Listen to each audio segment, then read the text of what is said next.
CSIR recruitment 2024, CSIR NIO recruitment 2024. So CSIRలో national institute of ఓషనోగ్రఫీలో recruitment notification అండి. So ఈ particular notification starting date of online application వచ్చేసి 28/2024. Last date apply వచ్చేసి ఇక్కడ September 19th is the last date to apply.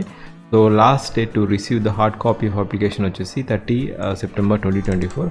So this video is categorized as job updates in Telugu, job vacancy 2024, latest government job notifications. So freshers could apply చేసుకోవచ్చు. So freshers jobs 2024. So CSIRలో national institute of ఓషనోగ్రఫీలో recruitment notification అండి. So ఇక్కడ notification వచ్చేసి junior stenographer, junior secretariat assistant, ఇంకా junior secretariat assistant వచ్చేసి stores and purchase department, ఇంకా finance and accounts డిపార్ట్మెంట్లో recruitment notification. So junior stenographer ఈ పర్టికులర్ వేకెన్సీకి మీరు అప్లై చేసుకోవాలనుకుంటే లింక్ వచ్చేసి ఫస్ట్ పిన్ కామెంట్లో ఇచ్చాను. And number of vacancies 5 vacancy ఉన్నాయి. And reserve 3, EWS 1, ST 1 vacancy. Upper age criteria 27 years. The cut off age for the cut off age date వచ్చేసి 19/9/2024 వరకు 27 years లోపు ఉండాలి. అండ్ పే స్కేల్ వచ్చేసి 25,500 to 81,100 ఉంటుంది. ఇది బేసిక్ పే, అన్ని అలవెన్సెస్ కలుపుకొని ఇంకా 40,000 వరకు వస్తుంది. So junior secretariat assistant, finance and accounts వేకెన్సీలో 3 వేకెన్సీ ఉన్నాయి. Unreserved two OBC 1 vacancy. Pay level 2 అండి. 19,900 నుంచి 63,200 వరకు ఉంటుంది. So junior secretariat assistant stores and purchase డిపార్ట్మెంట్లో 1 వేకెన్సీ ఉంది, అది కూడా అన్రిజర్వ్డ్ వేకెన్సీ. ఇది కూడా pay level 2, 19,900 to 63,200. So junior secretariat అసిస్టెంట్కి అప్రైజ్ క్రైటీరియా అన్రిజర్వ్డ్ కేటగిరీకి వచ్చేసి 28 years అండి. అండ్ సో ఇక్కడ అప్లికేషన్ ఫీ క్రైటీరియా, సో ఇక్కడ SC, ST, PWD ఇంకా women category, departmental candidates, excise men వారికి ఎటువంటి ఫీజ్ లేదు. So unreserved OBC, EWS category క్యాండిడేట్స్కి మాత్రం 100 rupees అండి. And the closing date for online application వచ్చేసి 19 September 2024. సో ఇక్కడ ఏజ్ రిలాక్సేషన్ కూడా ఉంది డిఫరెంట్ కేటగిరీ వైజ్. సో ఇక్కడ క్వాలిఫికేషన్, మీరు ఒకవేళ స్టెనోగ్రఫీ పోస్ట్కి మీరు అప్లై చేసుకోవాలనుకుంటే ఎడ్యుకేషన్ క్వాలిఫికేషన్ వచ్చేసి 10+2 మీరు అంటే ఇంటర్మీడియట్ పాస్ అయిన తర్వాత మీకు స్టెనోగ్రఫీ మీకు రావాలండి. Proficiency in stenography as per the prescribed norms fixed by DOPT from time to time. So ఇక్కడ in respective of equivalent class, if the candidate claims a particular qualification as equivalent to the advertised qualification, then the candidate is required to produce an order or letter in regard issued by the competent authority. So ఇక్కడ మీకు 10+2 ఉండాలి. So intermediate pass అయ్యాక మీకు stenography మీకు professions ఉంటే మీరు పోస్ట్కి apply చేసుకోవచ్చు.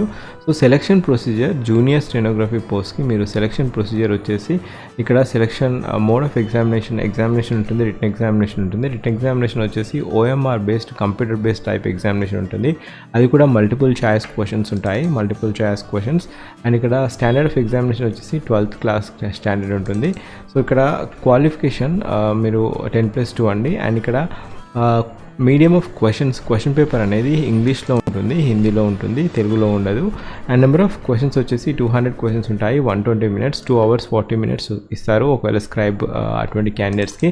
So 200 questions, 120 minutes. అండ్ ఇక్కడ ప్యాటర్న్ ఆఫ్ ఎగ్జామినేషన్ వచ్చేసి general intelligence, general awareness, English language, ఈ క్వశ్చన్స్ ఈ 3 sections ఉంటాయి.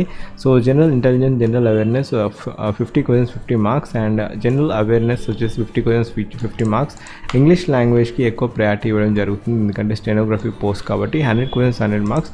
So each wrong answer will be deducted of 0.25 marks will be deducted for each wrong answer. So ఒకవేళ తప్పు రాస్తే 0.25 అనేది deduct చేయడం జరుగుతుంది. ఇక ప్రొఫిషియన్సీ టెస్ట్ కూడా ఉంటుంది. ప్రొఫిషియన్సీ వచ్చేసి మీకు 10 minutes ఇస్తారు. So that candidate will be given 1 dictation for 10 minutes in English language or Hindi language.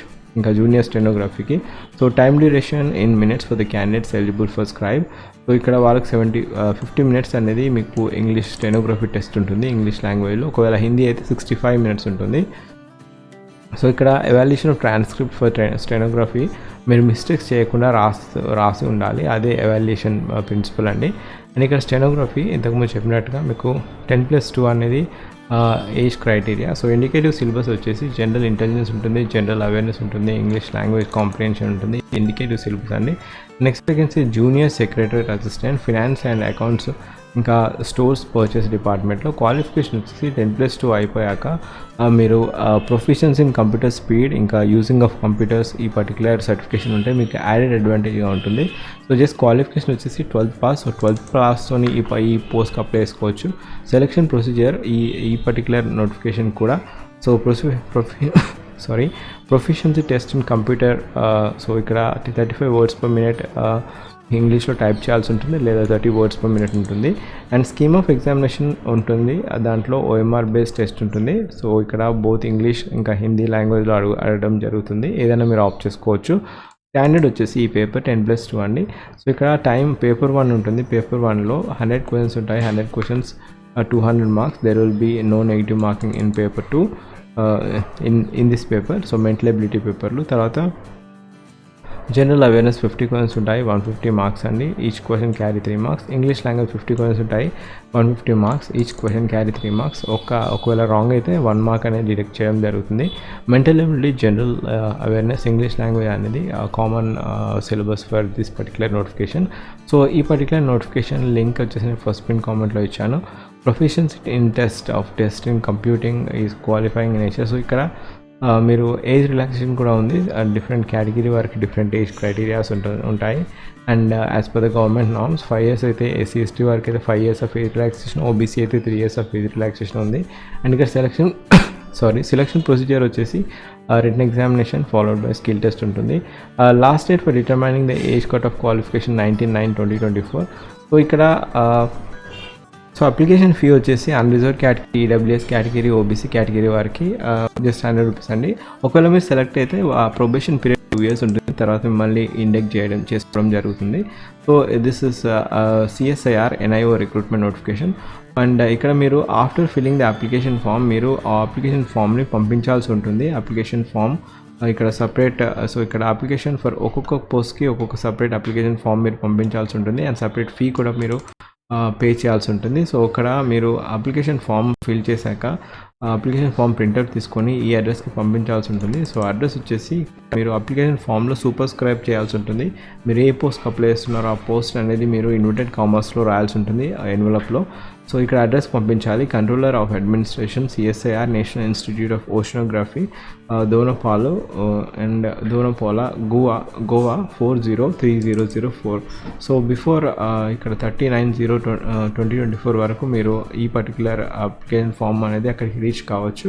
So ఈ పర్టికులర్స్ డీటెయిల్స్ అండి. అండ్ ఒకవేళ మీరు ఛానల్కి రీసెంట్గా వచ్చినట్లయితే రీసెంట్గా చాలా నోటిఫికేషన్స్ వచ్చాయి. దాంట్లో BEML రిక్రూట్మెంట్, NPCL రిక్రూట్మెంట్, ఇంకా HURL రిక్రూట్మెంట్, ఇవన్నీ నోటిఫికేషన్ రీసెంట్గా లాస్ట్ డే నిన్న అప్లోడ్ చేయడం జరిగింది.